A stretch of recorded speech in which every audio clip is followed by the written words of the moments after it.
No, pues buenos días, maestro. Hoy estoy aquí con el maestro Marcel de la preparatoria de CETEC para hacerle una entrevista. Pues primero que nada, ¿nos podría compartir su nombre completo, por favor? Marcel Iván Espinosa Caballero. Mucho gusto. Pues, no sé si sea una indiscreción, ¿nos podría decir cuántos años tiene? 42. Muchas gracias. Y más o menos a qué edad se dio cuenta que quería estudiar en el rubro de las matemáticas. No recuerdo, pero sí recuerdo específicamente que quería estudiar física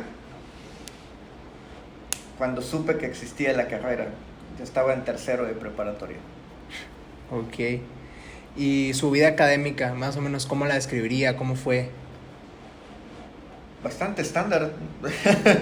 O sea, si tomamos en cuenta en primaria, claro, en primaria y secundaria siempre todo se me hizo muy fácil, ¿sí? El problema vino en la preparatoria. En la preparatoria fue cuando uno empieza a ver que ya no es tan fácil. Primaria y secundaria todo era diversión, ¿no? Sí. Un niño normal, ¿no? Vas a la primaria para jugar con tus amigos, ¿no? Y ya en la preparatoria fue cuando te das el golpe de realidad de que pues, no aprendiste bien en secundaria por divertirte tanto, aunque mis calificaciones eran buenas, sobre todo en matemáticas, ¿no? Pero la preparatoria, mi primer curso de álgebra lo reprobé, ¿no? O sea, iba yo reprobando en las primeras unidades. Eran semestres, no eran trimestres, eran semestres. Entonces, ahí vi que en realidad no sabía álgebra. No aprendí álgebra en secundaria, aunque mi calificación decía que supuestamente sí. Tenía 10, ¿no? Sí, creo que a mí me pasó lo mismo. Y, por ejemplo, en el CONALEP, cuando yo estaba estudiando, el primer semestre de matemáticas, saqué un 0, porque no podía hacer los ejercicios que me marcaban de tarea. Y a mí me da mucha pena preguntar al maestro porque decía, bueno, lo tengo que haber aprendido, ¿no? Pero no lo sabía. A pesar de que mis calificaciones, yo tenía mi calificación aprobatoria, no la sabía para nada. Es más, hasta física. De hecho, física en mi segundo año de secundaria lo pasé por un error de la maestra. Porque me puso un 9 en secundaria. La pasé porque en el segundo año la pasé porque la maestra tuvo un error y no pasé a un extra, a un extra. No pasé ahí porque puso un 9 en el primer mes del trimestre y lo aprobé. Saqué un 6 y los demás también saqué 6. Y pues pasé. por pura suerte, ¿no? Bueno, y así, en la prepa, pues, digo, fue bastante estándar, fue mucho más difícil. Pero, digo, ahí estaba, no era de los mejores, tampoco era de los malos. Sobre todo en los temas que me gustaban, matemáticas y física. Química no me gustaba mucho, pero las que odiaba realmente eran las de memorizar, etimologías grecolatinas. Sí, creo que uno de mis compañeros se salió de una de las preparatorias en las que estaba por esa materia en específico. Y más o menos hasta ahorita, ¿cuántos años lleva ejerciendo su carrera como maestro? Bueno, que yo terminé la carrera de física, la terminé en 2005, 2006, por ahí, y entré directo a posgrado, ¿sí? Entonces entré directo a posgrado, hasta después del posgrado empecé a trabajar realmente, lo cual no recomiendo. No recomiendo a ningún estudiante dedicarse de lleno al posgrado porque no te da experiencia laboral. Y la experiencia laboral es básica, ¿sí? Entonces, si tienen chance de estudiar y trabajar, ¿sí? Háganlo. Cualquier cosa que te dé la experiencia laboral. Lo que sea. Lo que sea. ¿Sí? Okay. Y entonces ya ¿qué será? Entré a trabajar. Permiso. De casualidad, Iván, ¿sabes a quién le tocó? Bueno, entonces trabajar ya como un trabajo real fue en 2014, o sea, 9 años. Imagínate, bastante viejo, ¿no? Para Sí. los estándares. Claro, había tenido trabajitos cuando yo terminé la prepa, tuve un trabajito en el INEA, ¿no? El Instituto Nacional para la Educación de los Adultos. Pero fue un trabajo de esos de verano, ¿sí? Sí. Y luego, pues, trabajitos de ayudar al tío en la tienda y cosas así. Pero un trabajo real hasta que yo salí del posgrado. Sí. Hasta que salí del posgrado, que hice maestría y doctorado, ¿no? Aunque no tengo el título de doctor, pero completé todo. Sí. Entonces después de la carrera son 6 años más de puro estudio. Qué ¿Sí? feo. Entonces esa es la cuestión de trabajar como profesor, son cerca de 10 años. Cerca de 10 años. Sí, no, creo que yo mis estudios los empecé a tomar en serio cuando me di cuenta que era trabajar de verdad, ¿no? Cuando me pusieron a trabajar de chalán, o sea, yo me puse a trabajar de chalán porque me dijeron, bueno, pues si no vas a estar estudiando, pues tienes que trabajar. Claro. Y yo dije, bueno, está bien. Y me metí de chalán. Yo me llegué a trabajar de ayudante de albañil y de ayudante de mecánico, igual trabajé. Y es feo. Es un trabajo muy, pues, como dirían coloquialmente, muy rompemadres. Y ahí fue cuando me di cuenta que o sea, del valor del estudio y de cómo es el trabajar realmente. Claro. En pues trabajos que no son de alguien que con estudios, ¿no? Alguien que pues priorizó ¿cómo se dice? El trabajar en vez de estudiar. Y pues para ver si continuando con la entrevista, pues ¿qué es lo que más le gusta de ser maestro? Porque pues si ha pasado 10 años en... Claro, a mí me encanta cuando te encuentras a ese alumno que tú dices, este chavo me va a superar. Porque uno tiene que entender, la única función del maestro, o el principal deseo de un maestro, es que sus alumnos lo superen. Porque si tu alumno no te supera, no puede haber progreso. Si su alumno se va a quedar como máximo en lo que tú estás haciendo, ¿sí? Entonces, pues es lo mismo que tú sigas haciéndolo, ¿no? Sí. No va a haber progreso. El chiste es que las generaciones que vienen sean mejores que Sí, que las están más anteriores, preparadas. ¿no? Y entonces, de repente te encuentras esos alumnos y a mí me encanta. Tú enseguida lo notas. Cuando en mis primeros grupos, cuando empecé a dar clase en una ingeniería, había un muchacho que te hacía las preguntas, las mejores preguntas, ¿sí? Y eso te motiva como maestro. Cuando tú tienes esos alumnos, que no son muchos, pero siempre hay 1 o 2 en un salón que te hacen las mejores preguntas y tú dices, bueno, te motiva como maestro a seguir enseñando. Cuando el salón es muy, ¿cómo decirlo?, poco interesado, te da un bajón. Dices, ¿qué estoy haciendo? Como en tercero. Ajá, sí, te da un bajón. Siempre, pero siempre aparece uno y eso te gusta como maestro. Sí. Y sobre nuestra clase en específico, pues a lo mejor no esta clase en específico, pero usted nos ha conocido a través de los años, nos dio clase en primero, en el segundo no nos dio, lamentablemente, en el tercero sí, y en el cuarto nos está dando ahorita. Más o menos, ¿qué opinión se ha formado sobre nuestra clase? ¿Sobre el grupo? Sí.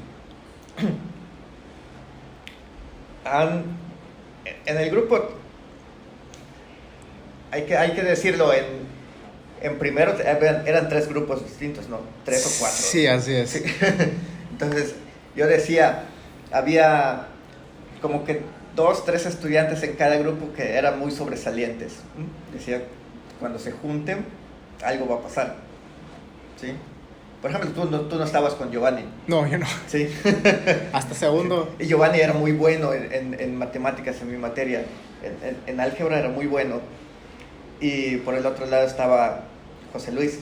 ¿Sí? Sí. Cuando se junten, vamos a ver. Y teníamos a Leslie, que estaban en salones distintos. Algo va a pasar, ¿no? Debe ser interesante. Va a haber una competencia o algo debe pasar. Y eso era, estábamos esperando como maestros que pasara. Y pasó. Y pasó. Y ya cuando se juntaron, ya vimos que hay cierta dinámica. Y digo, la dinámica es interesante, cómo se desenvuelven entre ustedes, cómo hablan entre ustedes. Creo que son un grupo relativamente unido, bastante unido comparado con otros grupos que hemos visto, ¿sí? Tomando en cuenta las diferencias que hay entre ustedes, no me vas a negar que Giovanni es un caso, Sí, sí. es un poco especial. Sí, sí. Y tú también tienes algo de especial, porque recuerdo que cuando estábamos en primero, y hasta ahorita tú tiendes a discutir más con tus compañeros. Sí. ¿Sí? Sí. Los antagonizo a veces. Claro.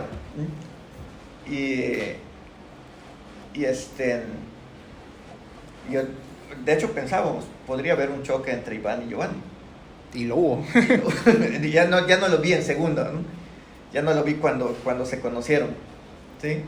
Pero parece que el grupo se desenvolvió bien. Sí, sí. Parece que superaron el posible choque, que yo no lo vi, ¿no? Pero para mi punto de vista se desenvuelven bastante bien. Sí, fue un conflicto chiquito, porque Giovanni no entendía muy bien cómo era yo, ¿no? Entonces cuando yo soy de lenguaje muy florido, ¿no? Como quien dice, y me llevo muy fuerte, muy pesado. Y Giovanni pensaba que pues eso era un tema personal, ¿no? Que era el que yo le estaba diciendo eso a él personalmente. Y eso era lo que le hacía chocar conmigo, porque sentía que yo le estaba diciendo las cosas que le decía sinceramente, ¿no? Y eventualmente pues nos entendimos y ya somos amigos actualmente. Y eso es agradable verlo, es agradable verlo.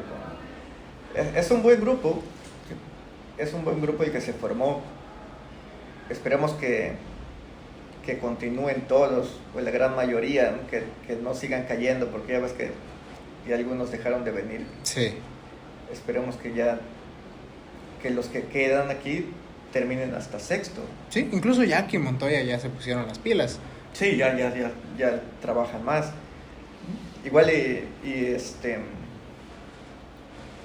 y que varios hayan desertado tiene algo que ver, ¿no? Sí. No lo sé, hay que analizarlo.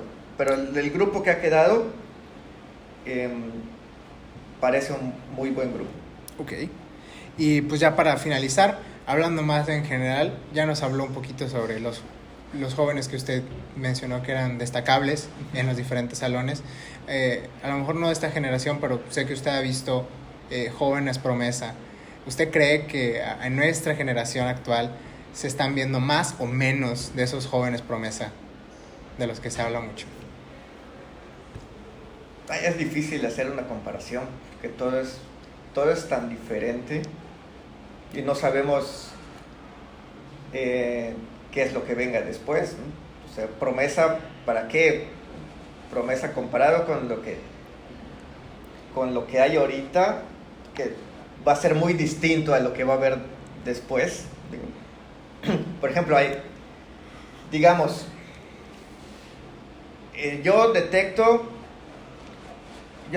personas que si se dedican a las matemáticas pueden tener un buen futuro, pero eso dependería de cuál es el futuro de las matemáticas. Sí. Qué tan importantes sean las matemáticas en México en un futuro a mediano plazo. Sí. De eso depende. Estoy triste. Entonces sí hay, a ver, Eso dependería de otras cosas externas. Ahora, podríamos decir entonces, veo gente que es capaz de asimilarse o de adecuarse a cualquier futuro. Definitivamente sí. Y eso no tiene tanto que ver con el nivel intelectual, sino con su capacidad de socializar, su capacidad de aceptar, de lidiar con la autoridad, ¿sí? De adaptarse. De adaptarse, es la capacidad de adaptación. Eso tiene mucho más que ver con un buen futuro que la propia capacidad intelectual. De hecho, y eso es algo que tengo muy, muy, muy presente. ¿Qué define el éxito de una persona? Cada quien tendrá su definición de éxito, ¿no? Pero si el éxito de muchas personas es un éxito económico, por ejemplo, los mejores promedios de mis amigos que yo conozco no son los que tienen el mejor éxito económico, sino uno de los que estaba peor académicamente, pero que era muy sociable. Claro. ¿Sí? Y ese es el que mejor económicamente le ha ido. Sí, las conexiones creo que te Claro. llevan muy lejos en el mundo. Sí. ¿Tiene algún consejo para los jóvenes actuales? Claro, yo creo que lo mejor que podrían hacer, ya ves que a esta generación se le llama la generación de cristal. Sí. Y eso se le dice generación de cristal porque tienden a romperse. El cristal tiende a romperse. Y no es que se rompan, es que pareciera que se quejan mucho, ¿sí? Entonces el consejo es, no te quejes. Entonces no se trata de quejarse, se trata de actuar. Sí. ¿Sí? Se trata de entender que el mundo es el mundo, ¿sí? El mundo es como es, y tú no puedes cambiar el mundo, tú puedes cambiarte a ti, ¿sí? Y si tú cambias, pues ese es tu granito de arena para cambiar el mundo, pero solo puedes hacer lo tuyo, ¿sí? Y cuando mucho puedes afectar a un alrededor tuyo, pero al mundo no lo vas a cambiar, y menos lo vas a cambiar quejándote. Claro. ¿Sí? El chiste es, para la generación actual, es que pues no seas de cristal, ¿sí? Conviértete en, no sé, algo más duro que el cristal. No te quejes, actúa. O algo que fluya, como el agua, Claro, ¿no? Como decía actúa. Bruce Lee. Y sé mejor que tú, ¿sí? Sé mejor que el tú presente, ¿no? Que el de mañana sea mejor que el de ayer y así. Ok. Y pues creo que con eso ya podríamos terminar. Lo Muy bien. demás, pues creo que sería un poquito redundante. Muchísimas gracias por su tiempo, No, gracias, maestro. Steve.